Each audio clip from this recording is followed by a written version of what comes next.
and get a plant after it. Because that, my God, if I had a nickel for every time C9 failed to plant a bomb when they had all the advantages, I would be a billionaire right now, Parker. That's a lot of money. Yeah. That is quite a bit of money. And let's focus away from just a second here, because Noble's going to be starting on defense. C9 is going to have 5 rounds to show us whether they've been able to tighten up this mid-round to late-round maneuvering that they obviously, I think, need to do better on. The way that C9 has played after adding Mark is they're a lot more confident in their off-site play, but their anchor play has struggled a lot. When you look at the way that Villa works, it's assumed that you're going to do better on defense than you do on attack. You know, as been said by many players in many interviews, the focus of Villa is win your defenses. Yeah.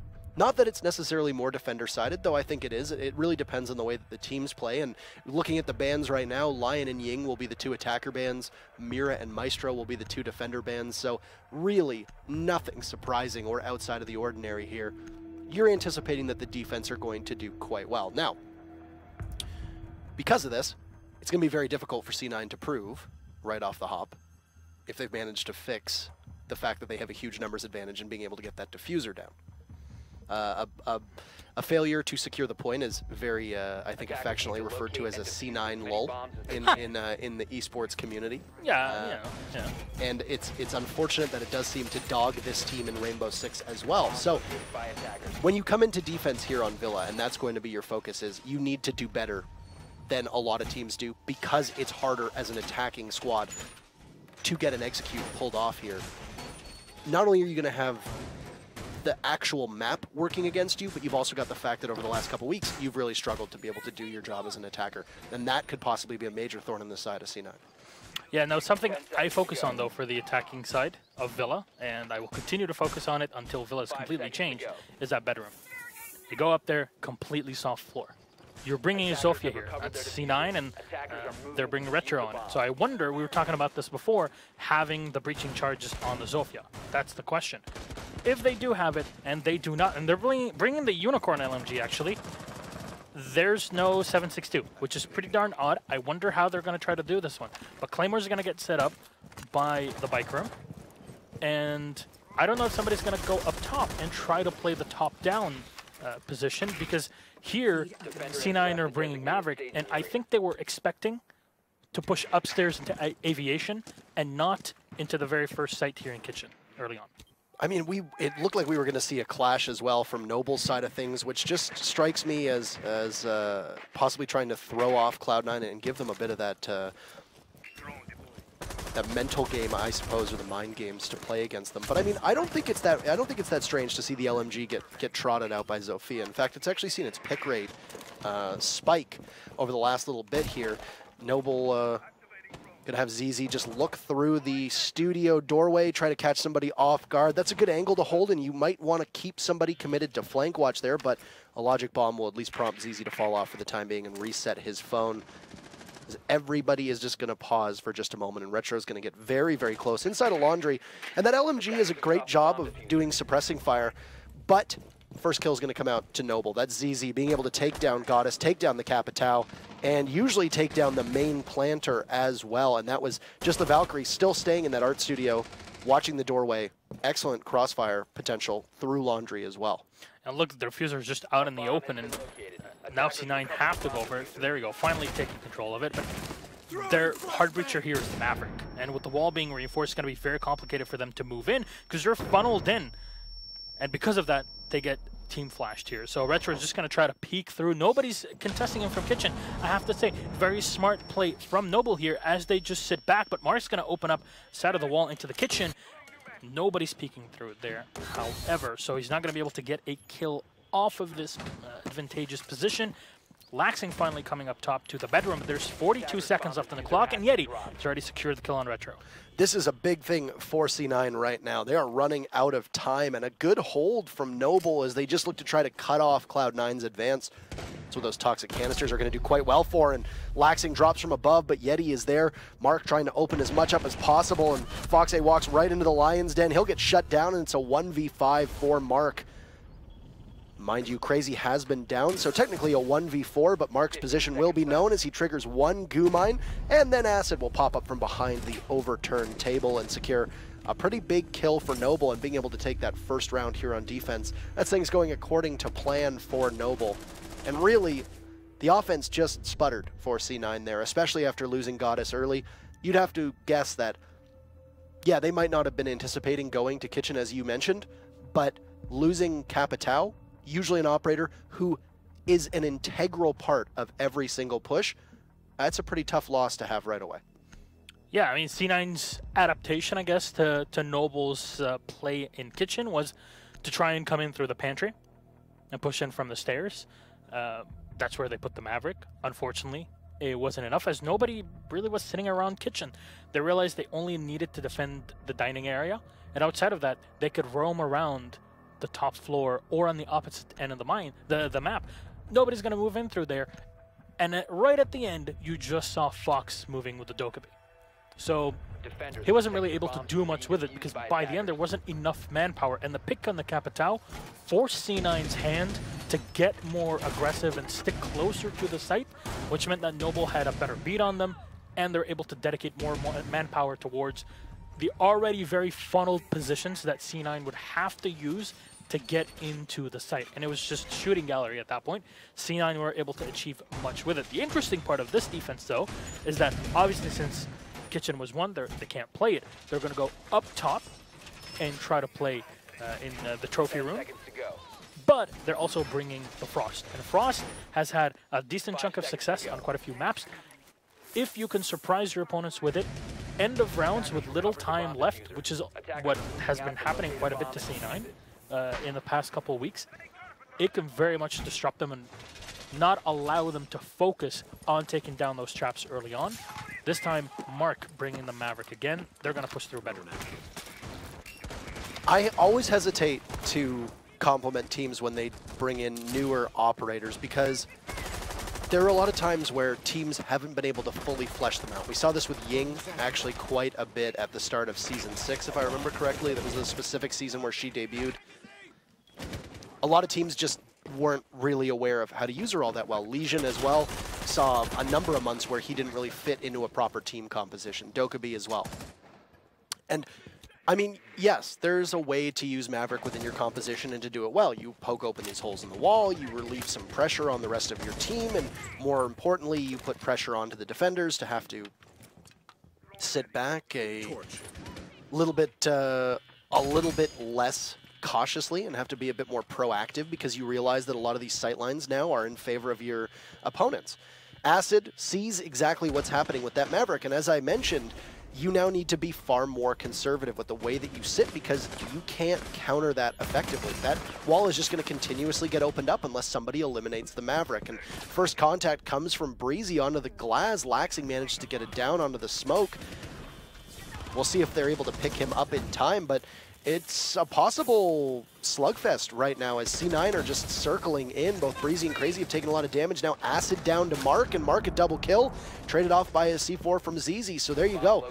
All of this enabled as now Yeti has been dropped too. This is just non-stop. Yeah, it's been taking a while here for Noble to come back onto the site. They'll have ZZ on it to hold right by the statue here in the statue room. Laxing peeking in from Astronomy. He's not going to find the player down on the floor just yet. Of course, the Jaeger was eliminated in that position not long ago. Breezy's low on health, and they haven't been able to find him yet. C9 have the advantage overall with a lot of time, so their focus here is to go in for a plant, but before they could do that, it's already the kills in their way, and there you go, Cloud9 get the second round on the board. Playing very efficiently to get the early picks off of the Maverick, obviously, but then conservatively slowing things down, making sure that they allow Noble to rotate back on the site whilst they reposition to get picks on players that will try to over-peak and fight them on the site itself. Obviously, they have the glass. Obviously, they have the better angles that have been facilitated through the use of the Maverick, so the advantage all in their way with those technically post-plant positions. I mean, and really all of that came down to was Mark, and I was saying that I can be quite critical of new operators not being able to fit in, but when you look at Trophy, especially the way that they were playing that trophy area over by a statuary as well, and that statuary wall that leads into the master bedroom. You can't do anything about the Maverick there. The only way to be able to dispatch him is from below. Unless you have somebody playing an Astro who can possibly swing in through that bathroom. But then there's almost always somebody watching it from the attacker side of things. So there isn't really much of an option to deal with Maverick in that position. I think it plays to the strengths of Maverick as an operator and makes it extremely difficult for the defenders to be able to react. And once all of those holes got opened up, the way that Mark was able to just put a tiny little pinhole in all of those walls, it empowered Laxing's Glass to just fire in freely. And then you saw all of Noble move off of Astronomy, try to head over to Trophy, and try to play that one angle on the one side of Statuary, and that's it. That's a tiny amount of space. You're very cramped, and C9 just continuously pressed and pressed and pressed, and there was nothing to stop them. You saw the C4 play was a bit too late to shut down the Maverick there from the kitchen. Maybe had there been a player downstairs, it would have changed things. We've seen some teams in the EU doing it. I think there was a match between Secret and the Millennium that really highlighted that sort of play with C4 from the bottom floor. It's difficult to deal with, but hey, who would have thought Maverick not really having anything to counter him except for just shoot him, lol, would give him a huge advantage in that position.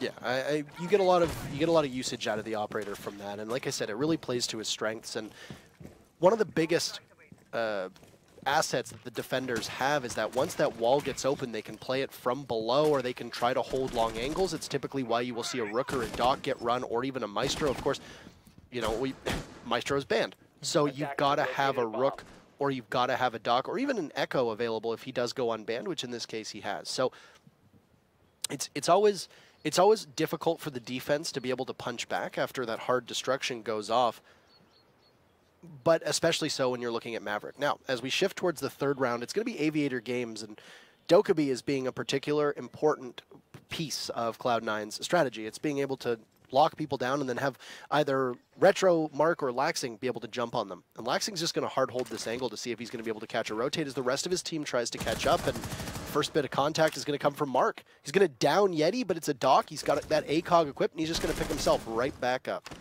Yes, staying alive there all the way in the back as Laxing holds the cross angle, but you already see, of course, the Doc of Yeti moving back, playing in that L hallway. Goddess, though, will down and take down ZZ.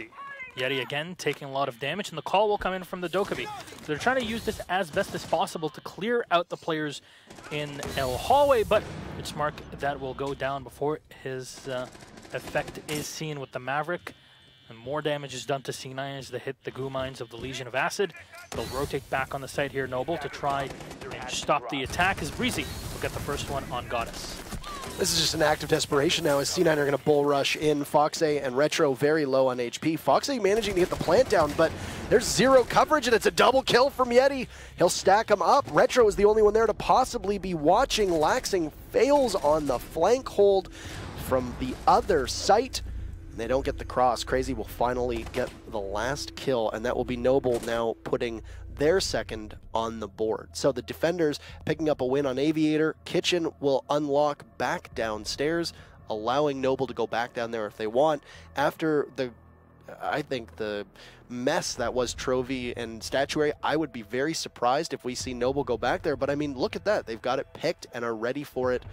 Maybe the Clash could possibly play a difference here. Maybe they can opt to go for a bit of a long-range fight, especially if they lose control of that wall. And they don't have a Clash, but they're going to roll with the Echo, and we'll see if a 6-pick comes in. And I hope that there's a 6-pick to Clash. There you go.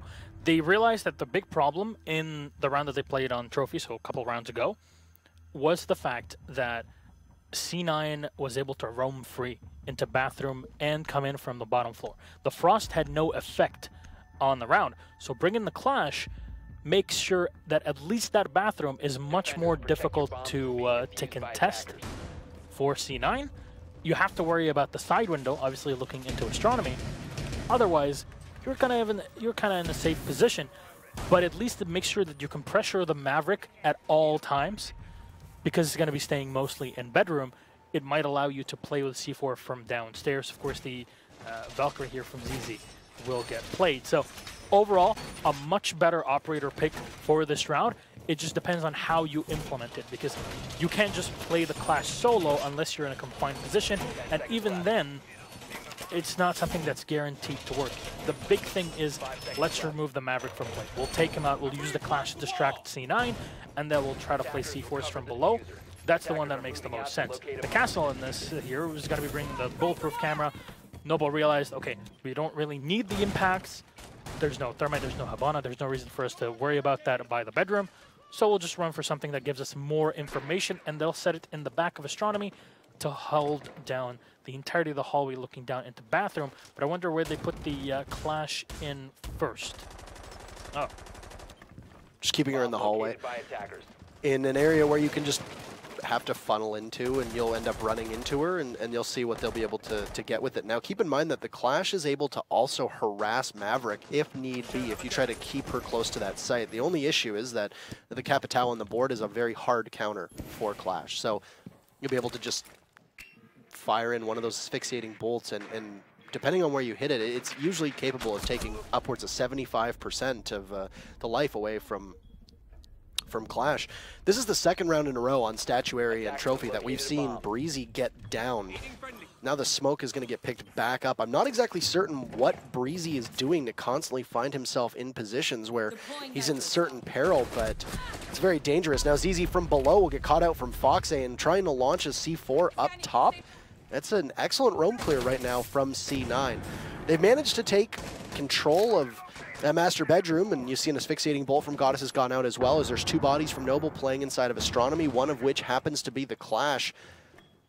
Acid's also up there, and joint combination of both Foxay as well as Laxing down below. We're going to try to open up that floor beneath the feet of Noble and cause them a lot of discomfort and possibly take a lane away for them to be able to rotate back. But here it is. Yeti on the deep flank will take out Foxay as the IQ unable to get up the stairs. And a second kill for Yeti as he finds Goddess. What a play. That's Diffuser down in bathroom, and Noble in strong command of this round.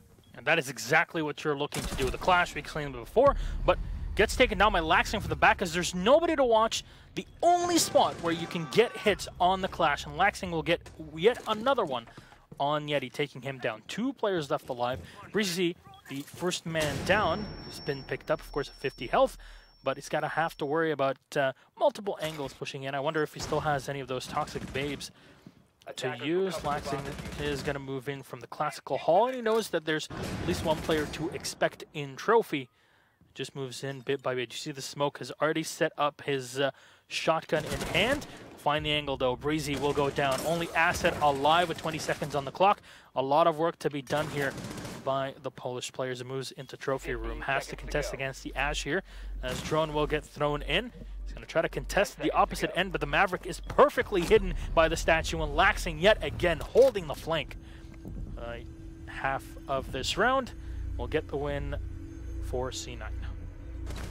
4K for Laxing as he just goes unchecked, and the pacing of these 4 rounds has just been all over the place, especially on the 2 attempts that Noble has given to Statuary and Trophy. And given how poorly it went the first time around, I admire that they went back there a second time, but I would have preferred to possibly see them go to Kitchen and then maybe roll the die on the 5th defense downstairs, but that wasn't the case. Now they're going to go downstairs to Kitchen and Dining, which was where they were successful the first time that they defended. And I mean, a big part of that was C9 just weren't expecting the push from that art studio downstairs. Because they didn't catch the push from the studio, or the long angle from the studio of the Valkyrie, they lost Goddess right away. They dithered as they didn't have control or command of the second floor over top of the site. It's something that Noble didn't relinquish, and then Cloud9 weren't able to get anything going. And when they did finally try to push into the site at the final dying seconds of the round, well, they were just greeted by everybody else on Noble pushing outwards, knowing that they had the opportunity to do that, and just getting rebuffed at every advance. So the good news for C9 is that even if they do lose the first half, they've taken 2 rounds, and they've kept this gap very close on a map like where we said you should be winning your defenses. And I mean, a big part of that for Noble has been the fact that, just like with C9, C9's members have been allowed to roam and nobody's been able to catch them. We've seen the same thing from Noble. They're running around. Yeti's got 7 kills, doing a pretty damn good job. If I don't say, you know, if I do say so myself. He usually does top frag on that team, and when Yeti goes quiet, the rest of the team typically tends to as well. So you have to be able to keep that up on both sides. And this is a good map for Yeti in the sense that he usually inhabits the role of the soft breacher, possibly on a buck. And I mean, you mentioned it right at the start. Tons of destructible floors, lots of opportunity for soft breach, which is something that we've actually seen Cloud9 forego. They really haven't focused a lot on that soft breach. They had the Ashe last round in particular of laxing, but I mean, that was really just about it. So, yeah, not much uses of the Zofia so far. But this time the big change is that they bring the Thermite again. They realized the Maverick alone will not be enough for us to go through the wall into Dining. So we'll bring Goddess on the standard role, usually the Thermite, and in this case, just going to bring up the Operator again. They're worried about the angle. There you go. I mean, you almost always have to commit somebody to looking over there because you've got the 2 windows above, you've got the run out on the balcony from Aviator, and you've got the art studio doorway. That's 3 to 4 opportunities that the defenders have to possibly catch you looking if nobody's paying attention. I mean, the big change as well from C9 is that they forego having the Dokkaebi on the squad. She offers quite a bit to the team, but they're not as worried about the roam play as they were before. One player might not be enough for them to justify having the Operator with them, but right now there's no control of the top of the bedroom. They're still sitting outside of it, and Acid are just keeping tabs on his opponents. The C4 is going to get thrown out, and unfortunately will not connect with anything, not even able to destroy the Thermite charge. As Mark is trying to make his life a bit more complicated, that blowtorch is still fairly silent. But very smartly done here by Mark is that he doesn't overexpose himself through the hole. The flash is going to get thrown in, but it bounces back into Mark. Zofia from the other end, though, slowing Acid down. Still in the kitchen. Still with goo mines in the foot of... Oh, there you go. Fox is going to take down Crazy. So now we'll have some sort of opening on the site and immediately fixing the problem. Let's go for plant. Laxing and Mark will catch 2, though, off on the rotation. Yeti with 1. The smoke close in as the C4 will not connect. Breezy's looking to move through and stick the diffuser here. Do they have the info on this? Look at the run out here. Retro will get 1, and it's Yeti from the back. He'll get 1, but Fox will trade it out. And an interesting change of dynamic here. 3 rounds on the attacking side of Villa for C9. That's pretty darn good. That's not something that you should have happening, no. You know, and now we'll see how Cloud9 is capable of doing on the other side of the field as Noble, who are typically a team that have a lot of aggression in spade when they come on to attack. But, I mean, that round in particular was very interesting. Mark was essentially out of action for the entire round. He got the, he got the Maverick holes in that were needed. He couldn't get the flash off. You're just waiting on the pulse on the other side to challenge him. He ends up stepping in a goo mine. We really didn't see an awful lot there from Mark. And despite that, in what could have been considered a 4v5, C9 still pull it off. And there have been too many rounds now where Noble's just not looking the right way, especially on the Glass plays. Laxing in that 1 round on Trophy Statuary, being able to get the down onto Breezy, and then Foxay getting the lead kill on that 5th round. As Glass with almost 0 coverage from Noble. I don't know if Noble are failing to communicate it to one another or if their strats don't involve them keeping eyes on every single opening, but it's definitely something that has now bit them on 2 rounds against C9. So that was definitely something that went sideways for Noble. It's a problem that they're not going to have to worry about again because they're not going to have to defend anymore. But if they don't have adequate coverage now, especially in terms of flanks, you have to worry about it against Cloud9 because, you've got 3 pretty competent roamers depending on the way that things are going to go with Foxay, Laxing, and Mark.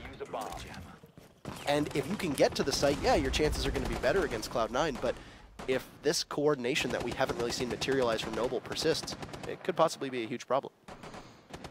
Yeah, well, so far, Noble are taking their time to move in on the site, as they're going to try to push in from the opposite end. When you're defending an Aviator, most teams will go through from the veranda here to move through into the main office. However, what some others will do is come in from the opposite end from the bedroom, and then clear up through Trophy, etc., to move into the site. similar thing here that you can do when attacking Trophy is that you'll come in from the opposite end of the map and try to clear things through, as Noble themselves were trying to utilize the clash when they were on the defense to run this to their advantage. Here, they at least won't have to worry about that, but this leaves Goddess in a much better position if she decides to run through with the mute and chuck up those C4s. So right now, just a bit of damage done here. And oh, Crazy finds the shot! Mark is going to go down through the wall, and yet he's only down. He's not taken out. Should be able to pick up the buck pretty darn easily, utilizing those holes of the glass perfectly here. Remember, Glass used to destroy those castle barricades with 11 shots. Does not do that anymore at all. You cannot destroy it with your OTSO3. A test actually that's being had on the test server, if I remember correctly, is that he can't even shoot through them anymore, I think is one of the tests that they're possibly undergoing, which is a really nice buff to Castle overall. But anywho, Yeti does get reset. He'd sustained a little bit of damage from his fight with Goddess, playing all the way at the end of the hallway. It did appear that the mute was able to get back as ZZ was trying to figure out where the mute was being played, but just couldn't use those small little peepholes through the castle barricade to any major success. Crazy just continuing in on the drone as Legion will get a bit of information in. C9, of course, on the backhand, having lost Mark early on, a player that has put quite a bit of work on the board within the past few weeks, and in this matchup here, Yeti has of course been picked up, and there you go. Set up the Claymore, make sure that it does not give C9 the ability to move behind you. As you already see, the Legion of Fox fairly close up to Noble, down below on the stairs. As Yeti just moves into Trophy entrance and is ready to get into the site. The Legion is downstairs and might force the Zofia down and at least to hold the angle. No, it's Retro just to go down. He gets very aggressive, but there's Laxing for the refrag. Trades off Retro for a buck. That's a win in my books. Goddess there to silence Breezy. And, well, it's a 3v3, though. ZZ on very low HP. Crazy blows open the castle barricade, and, well, they're running out of time. They're going to have to dump all their utility into B as the Maverick walks in, and Acid's going to try to go for the plant, but he'll get vaporized. They'll have to grab that diffuser, and Crazy will hit 0 as he starts to plant.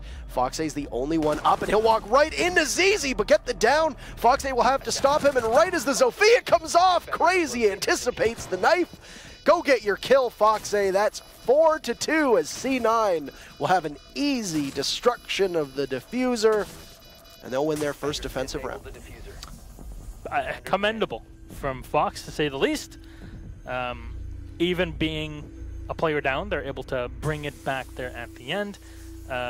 Laxing actually was sitting in the corner of Trophy, and he got the first kill, able to eliminate one, and then the call-out immediately went in for the Zofia, who came in and knifed him, took him out, and then moved into the opposite end for the plant. Unfortunately, too little health that was left and not enough time. You mentioned it, at the 14-second mark, that's when the Zofia was using all of her utility to get onto Trophy. So there was nothing left for later, and the players weren't even all there. And it didn't even affect Laxing. He was sitting on the side. It affected the Maverick more than anybody else, who was not able to spot the player on the side. More manpower was lost on the side of Noble, and by the end, not enough crossfire. You saw the gush that was played out at the end. Maybe if the PMM was in play, it would have been a different outcome, as Fox did not have much HP left on his Legion by the end, taking no damage from the Zofia. Hey, hindsight always 20/20, right? I mean, the thing with the pistol that Glass can bring is that the PMM has an incredibly high DPS, but it has a very small magazine. Whereas the alternate is, on the secondary gun, the GSH or the Gush, is that it has a huge magazine. Pea shooter. But it doesn't do a lot of damage. Right, and I mean, there's a thought process behind it. You know, if headshots are a one-shot kill, which they are, then maybe go with the gun that has the most amount of bullets, because then you have maybe a higher likelihood of landing one. I don't know, but at this level, I think it's more of a flip of the coin. And I mean, it was I think we saw it in Latin America when WOG ran with a Glass for 2 rounds. He had 0 attachments on anything, and of course, you're gonna have, you know, the non-PMM pistol being, you know, held off. So anyway, as is typical, 30 seconds into this round, you hear Retro once again out of mags on the smoke. This is something that is instrumental to C9's construction of the site, or deconstruction, depending on how you view it, is that he routinely uses his shotgun to its fullest. And, well, would you look at that? Crazy just narrowly avoiding an explosion at his feet. And he'll manage to walk away. He just takes a little bit of damage. Is that an impact, though, still in? I think that was an impact, yeah.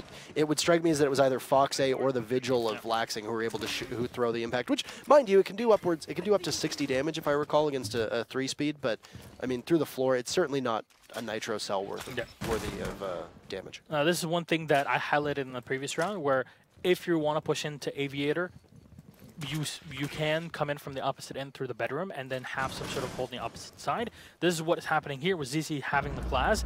He'll try to hold onto the L hallway and make sure there's no flanks coming in from that side.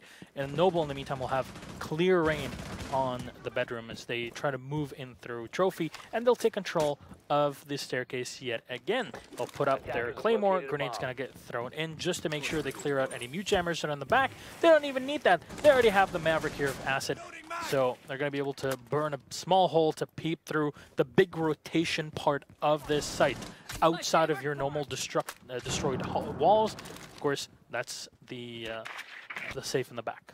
Now, a couple things to note here. Number one, they are very, very worried about a possible flank, and that's Noble investing maybe a bit too many eyes towards flank watch. They got a Claymore down on the red stairs, but you've also got Crazy doing flank watch on the stairs. You had the Buck of Yeti looking all the way down 90 towards the top of the stairs as well in case somebody pushes, and I mean, it's not going to do them any well. Not enough eyes on the site. Goddess gets the first kill, refragged by ZZ, so long to the mute. Laxing gets finished off. It's a double kill for the Glaz amidst the smoke plant going down, and well, it's going to be quite successful. So 2 rounds in a row, and Noble will do their job to get Diffuser down. It's going to be incumbent upon C9 to retake here. Breezy very low on HP, but everybody else on Noble fighting fit. Fox-A still trying to wait against the flank watch. He'll down Capitao. Breezy didn't have very much HP. Anticipating a push, he'll see the Zofia, and almost down Crazy. So long to Acid as Mark finds his target, and now we'll need to pick up Retro. This is a danger, and oh, ZZ is there to finish it off. A wise choice from Mark until the final second as it works against them. And Noble needed this round, and they will get it. Literally caught with their pants down there, unfortunately, and the Glaz is able to finish things off. Of course, the smoke being the final tick of damage that was required to finish off one of the players. So overall, I love the idea from C9 of playing from below. This is, again, something that we saw Millennium, for example, in the EU have to play against when they played against Secret, if I'm not mistaken. Having both the Legion and the Vigil downstairs is a very, very good. I think just revealing your position early on for a bit of a greedy pick or potential greedy pick on the Zofia with the impact kind of ruined things. It put too many eyes from Noble on the flank watch, as you mentioned, but as they saw that there was nobody coming up through that position, just executed on the site and got the plant down. And by that point, the players had already retreated to a better post-plant position where they could just watch Fox, for example, walking up the stairs. He'll have to face against 3 rifles that are looking at him. He gets 1 kill. You're not going to be able to clean all of them when you have 2 sides to look at the same time. I mean, you had both Laxing and Fox-A sitting downstairs, neither of whom had a C4. There was no real indirect or direct plant denial that was available to either of them. Noble did the smart job of not committing any bodies to a downstairs clear in which they could possibly be caught in a crossfire, get traded off by Cloud9, or ultimately get jumped upon. So you basically had 2 members of Cloud9 who were ineffective for most of that round in terms of Laxing and Fox-A. It was a bit too disjointed of a roam, and it didn't really have any, you know, major map control for them. But even still, you had, as I said, you had maybe too many bodies from Noble that were flank watching, but despite this, whether they flank watched or not, Yeti ended up falling off. They kept Crazy on flank watch, sure, and ZZ ended up catching 1 of the roamers as they tried to come back to site, which was Laxing.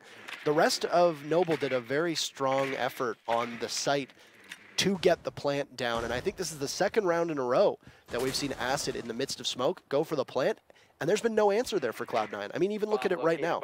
Unless Goddess is running a bulletproof camera, she's the only person that could be capable of having a Nitro Cell. But she does have a Nitro Cell, which is good, but that outside of the smoke, that's the only plant denial you have, and that's been missing from these 2 rounds of C9. They did manage to win on Trophy, as now Crazy's going to take even more damage from that impact nade. He's going to lose about 50 HP. But I'm a little confused as to why we don't see more of an investment from Cloud9 to possibly have those explosives to take out anybody from the attackers who might be planting amidst the smoke. And that's fine. This Goddess will get the kill on Crazy, so at least taking down the Zofia to get the finisher here. But the big question is, as you mentioned, why isn't there more explosive denial? But more importantly, why is it not being played from downstairs where you could have Goddess, for example, playing off the site? You're not required to have the mute on the site. He's not going to do anything like mute juggle, quote unquote. Have the Legion on the site if you want, and have the mute off of it. Then you can combo the impacts with the C4 from Laxing and, of course, the muted Goddess, instead of having those 4 impacts where you're not always going to be able to do too much with them. But here Goddess is just going to stick on the side. She still has the C4 to play with, and you already see the buck on the outside here by the stairs, as Breezy this time will be setting up his Claymore. Maverick's going to get down to business and just open a bit of an angle for the Buck of Yeti to look through. And again, shut down any rotations that'll happen through the gun vault. And this is almost the exact same setup that we see from Noble. The key difference is that they've got Yeti being a bit more aggressive, trying to hunt down the off-site players from C9, but everything else is going pretty well in hand. And well, there you go. Yeti will take out Laxing as Laxing tries to get back to site. The Vigil won't have any success, and Yeti will catch his second. As you say, so long to mark. An anticipatory shot through the doorway as he's unable to land the shots onto Retro. Needed. Retro will trade the shots off, and oh, there's ZZ. Take out Goddess before Goddess gets acid. ZZ will be tagged in with 15 seconds to go in order to get the plant down, and he's the only one left as Breezy gets felled by Foxay. PMM is out for ZZ, and that's a lot of damage. Retro down on the floor will mean that Foxay, with 5 seconds, will need to hustle and hurry as quickly as he can. But this should be quite easy for ZZ to be able to get this down and stick to it. All the Glaz needs to do is hold off, and, well, I mean, you have the retake potential for Foxay here. PMM in hand for the Glaz. He's going to look around the bar. His head will pop up for just a second, and Foxay will be alerted to the position of the Glaz. ZZ will just very quietly move off-site and wait. Oh, he pops up, though, and Foxay doesn't see him. He'll try to draw out the Glaz as he sticks for the defuse, and, well, here comes the Glaz in. He's just going to waste time. We're staring down a 4v4. ZZ doing an excellent job of just playing keep away. Here goes Foxay yet again, but he's going to need to stick it. He's running very, very low on time, and ZZ's in, and Noble will get their second round in a row in a very, very similar fashion. Excellent job by them, and we're all tied up. The mind game from ZZ. Just absolutely fantastic bit of play there. The fact that he juked out Fox in that position, the advantage was all in C9's hand, and then wasted again. The Glaz moved behind the bar and was able to get the kill on the player that was sitting behind it. Unfortunate there, as maybe in that position you're not expecting the PMM to be out and for the Glaz to be hunting you by the end to take you out. But again, that speaks volumes to the ballsy play of ZZ, and worked out perfectly for him at the end, able to use every single audio cue to his advantage to move back and at least delay Fox. Because at that point, if you're Fox, there's not much that you can do. You have to stick to the diffuser. You want to chase. You're not sure if that PM is going to 1-tap you or 2-tap you. So you got to be very careful about how you play the 1v1. At the end, with not much time left, you're going to have to stick it or die. Here's one piece of criticism towards the way that C9 plays this. If Retro had even one shell in his shotgun, that is an immensely winnable angle from him. Lying on the floor, all he needs to do is pop around the corner, or even if the Glaz gets in range, if he can see the Glaz in time, mind you. That's a lot easier to do than with the SMG-11. And because of this, you can't play your smoke as aggressively. You can't have the smoke, hold an angle with the shotgun out, just be able to pop around and 1-2 blasts, get the kill, get the down, etc. I mean, tough to speculate on that because who knows, without Retro exhausting all of his shotgun shells, if C9's defense is as strong as it was before. But that's definitely a situation where if Retro had the ability to use the shotgun and not just the SMG-11, that's probably a 1 round from Cloud9 because he can play around the bar and be able to peek the Glaz when he knows the rush is coming, and all it takes is 1 blast from the shotgun. So overall, 2 attempts for Cloud9 on that site. Didn't really see that much through. A better attempt the second time around, but they know that match point is on the line in this round. Trophy has unlocked again, so don't try for the third attempt. Third time might be a charm. If you win trophy here and you're sitting on match point, then you can try it on the final round of the matchup. But I think this is a smart choice here. And, I mean, Noble looked listless the last time they attacked the site. Remember, they got the diffuser down, but then after that, they didn't have the full coverage needed. Fox A with a huge clutch. It came pretty close. But at the same time, there was a restlessness in Noble through that mid-round where they almost ended up losing the round and needed Cloud9 to have the heroics at the end to take it. So this is a site that Cloud9 could see slip away and Noble could surprise. And a very word for C9 is, of course, they're definitely not looking for a tie here. If they can get the win, it moves them much further away from their current position in the standings and possibly secures them that 6th spot to not have to face relegations at all. So there's few things that might be haunting C9 as Noble get closer and closer to at least a potential tie if they're able to take this round.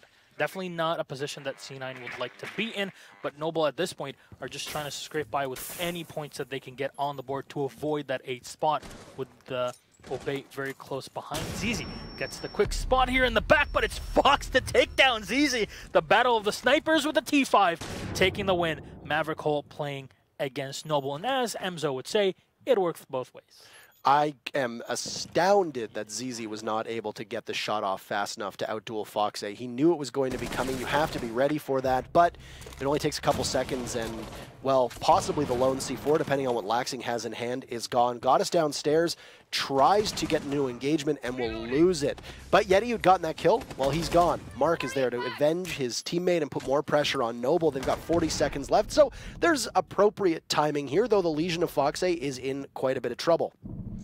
Two sites trained his way. Oh, no! Acid! Oh no! He looks the wrong way and Crazy will get it. And as Breezy tries to come in, he'll manage to slap Laxing down, but Fox A being gifted a huge mistake from Noble, a heartbreaker, and a guaranteed 1 point for Cloud9 as they sit on match point as we head to round 10. Oh my god. That was insane. They had the advantage to move in from the bathroom. There was only one player in the back for Legion that really was contesting them. They had already done a ton of damage to Laxing. You had the Capital on the outside, unable to get the positioning on his asphyxiating bolt, as they had, for some reason, not drawn at the Legion in the back.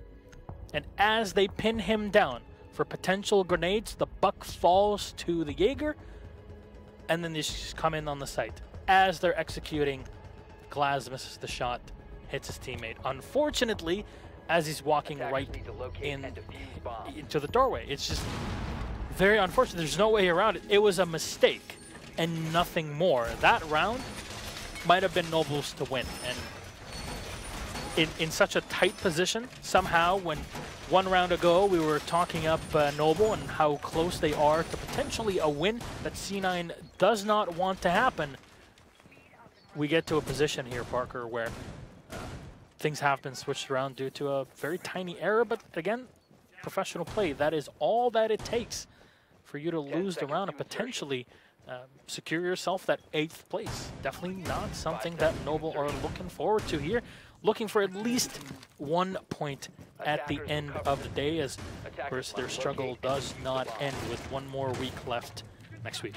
Yeah. C9 are safe from relegation if they get this point as well, and I think that's something worth keeping in mind for everybody here, and that this is tough for Noble, right? You know, you've got your opponents in this relegation spot of Obey having the much harder schedule moving forward, so you have that working for you.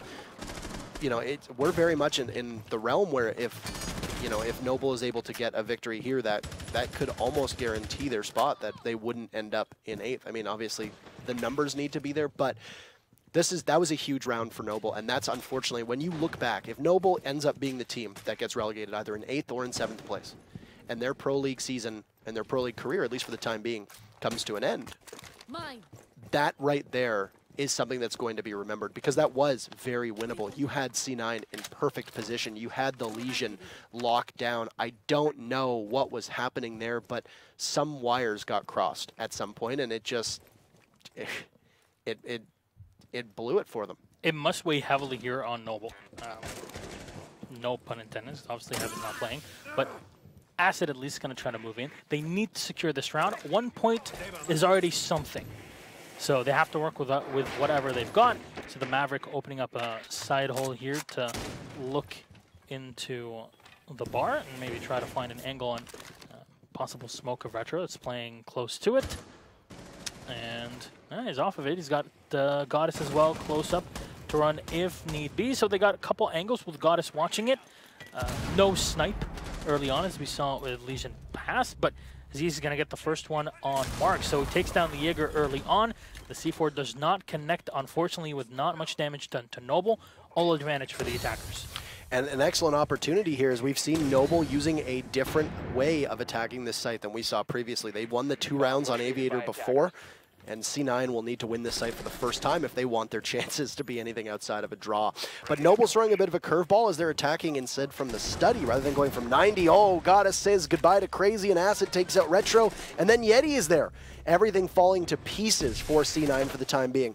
The C4 had missed earlier on, Execute going out, but oh, Fox will out-duel ZZ in it. He'll take down Acid as well. Fox a triple! He's single-handedly keeping his team in it.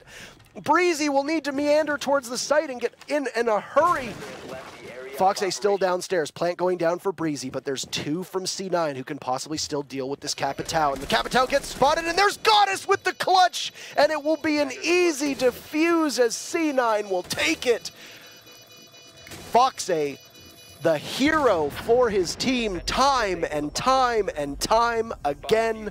And that's a big victory for Cloud9. 6-4. Oh my. This is way too close, honestly. This is only the beginning of the day, and not even the biggest theoretical game of this play day. And still, outstanding bit of play from both teams, really, with a lot of executions that worked perfectly. If you want a class on how to use Maverick, this is a match that you should definitely rewatch. Gives you a lot of information on how to play him in general, but especially on Villa.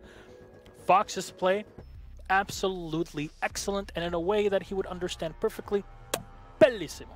Fantastic bit of play of Legion there. Very fitting, given the fact that it was on the Italian map as well of Villa. So, but that last round, until Foxay comes in on the flank, gets 2 huge kills, 1 from below, then 1 on the stairs. The goo mine is there as well. That round, 100% is Noble's. Yep. And I think you could make a pretty credible argument that those 2 final rounds that we saw in that matchup were both just stay the course, continue to do what you need to do, pushing onto the site as we saw.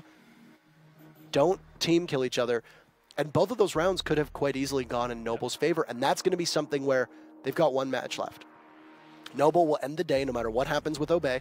Noble will end the day sitting in that dead last spot. You're going to rewatch your footage. You're going to rewatch your VODs, and you're going to go back and you're going to do the post-mortem and see what went wrong. What could we have fixed? And those 2 rounds will haunt you. Yeah. Both of them, they slipped right through their fingers. That team kill and then a 4v2.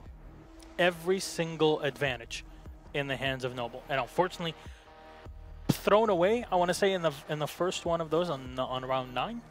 But then once we headed into the 10th round, 4v2. You got it all. You got the position for the plant. You have security on the site. You only have 1 Maverick hole that's opened up. More than enough for you to get into the site, but also more than enough to not have to worry about the defenders pushing back onto you. There's still the mute, but the mute does not have a C4 to play with. The Legion's still available, but no impacts available as well. And they don't have any information on the site because there was no yokai, for example, no echo played at all on this round. I mean, I have to look at that final round. After that mistake that happened in the 9th round, the team kill, it was perfectly lined up. You could have gotten Foxay there. He was sitting in Astronomy. He was very vulnerable. He had under half of his HP. That was an easy pick. Then you really have who? You had 1 other body, I think, inside of Astronomy. It might have been Laxing, if I remember correctly, that was seated there. I think it was playing the Jaeger that came back. Or no, the Bandit. Could have been even Retro. I'm not entirely certain, but that was very easy for you to be able to hold that position and hold that angle, get Foxay, and then you can just continuously push into the rest of the site and get the plant down. That's tough. They came back. They came back. And it's very easy for a team to tilt and to get into their own heads and end up sabotaging themselves. But they, I think, recovered quite gracefully on that final round and got so close. And it's just, always seems to be Fox A every single time. And I mean, it'll be no different here as we have an interview with none other than Davide Bucci, Fox A himself, who, congratulations on what is a huge victory. You are now safe from possibly being in one of the 2 relegation spots. So there you go. I want to talk about actually you playing in this team house here, because there aren't a lot of teams outside of the Latin America region who compete in a team house. Since the team relocated, or at least most of the team relocated, what's been the biggest adjustment and change that you've seen so far, and how has it affected your performance and cohesion as a team? I mean, I think the synergy is a lot better. Instead of spending just scrims together in some games, we kind of spend like the whole day together. So I don't know, we build a lot of chemistry, and like the inside jokes and everything just keep building. So, you know, having more fun in game, just in my opinion, equals to more wins. So the more inside jokes and more fun we're having, everything, yeah, it's better. I don't know, it just feels good to be with my teammates. Well, I'm intrigued by it because it's something that we haven't really seen the prevalence of gaming houses inside of North America and EU. You know, there's been maybe shared space in terms of like workspaces and stuff like that. But we'll focus on this game against Noble here. Noble's a very aggressive team. You have been ironing out some kinks over the last little while. And I mean, over the last couple weeks, your team has had an almost allergic reaction to being able to plant the diffuser in most circumstances. This time around, you only got, if my numbers are correct, you only got 1 diffuser down, but you didn't really need it because you just simply won straight up fights in the other 2 victories you had on attack. When you're going back and reviewing the footage and finding yourself in these positions, which in hindsight look very easy for you to get a diffuser down, do you realize that it's more about strategies falling apart? Do you realize that you might need to work on coordination? Is it the team comms that are falling off? What do you build upon in those instances? Yeah, so for the other games, we should have planted the bomb a lot of the times that we didn't. Specifically for this game, I think most of our attacks, planting the diffuser wasn't even in the question, because either the strat fell apart at the start or it succeeded to the point where we just eliminated everyone and we couldn't get the diffuser down anyway. So, I mean, for this game specifically, it would be less like team comms, team mistakes, and more just trying to, like, Noble, like, playing really well to counter us and us trying to adapt to that. We couldn't get a diffuser down because they were stopping our diffuse plants. So just the rounds that we did win, we ended up just eliminating the whole enemy team. And yeah, I mean, going back, watching it, I'm sure there's going to be some mistakes that we'll probably hit ourselves for, but I don't know, it's getting better. And then again, being in a team house, being able to say things to each other's face and not to a computer kind of makes it less criticizing, because it's like, oh, you know, we just want to help each other out rather than you did something wrong, please fix it. You know what I mean? Yeah, absolutely. And I mean, no team is going to emerge from a game completely happy about their performance. Even with a victory, there's usually things that you can continue to work on, build upon, and improve upon. And I mean, hey, you're going to have a full other season of Pro League here for you to be able to help iron that out. So congratulations on your victory today and your ability to avoid that relegation spot. Anything to say to the Cloud9 fans in chat before we end the interview? We had a rough start of the season, but we're hoping to turn things around, and yeah, we'll see you guys at the Invitational and lands and stuff. Whatever. Bye. A very graceful exit. Thank you so much. He stuck the landing. He stuck the landing, kinda. I have to say, he is definitely a ballerina in those moves. I mean, he does move quite gracefully. So yeah. And I mean, I think I don't believe the entire team is there. I don't know if I only think 3 of the 5. Mark is there, Goddess is there, Fox is there. I don't think Retro and Laxing. Yeah, I'm not sure about. I don't think that Laxing is there, but I'm not sure about Retro especially. I would imagine that this team is going to continue to improve as they get there. Now, whether that's going to be enough to climb the rankings of North America, we don't really know, but we'll have the updated standings for you as we toss to a break in just a couple seconds. But don't go anywhere, because we have our second matchup of the day. It's going to be an exciting one. Space Station is going to be competing against Mouse, and it's got playoff hopes for Space Station on the line. We'll see you then.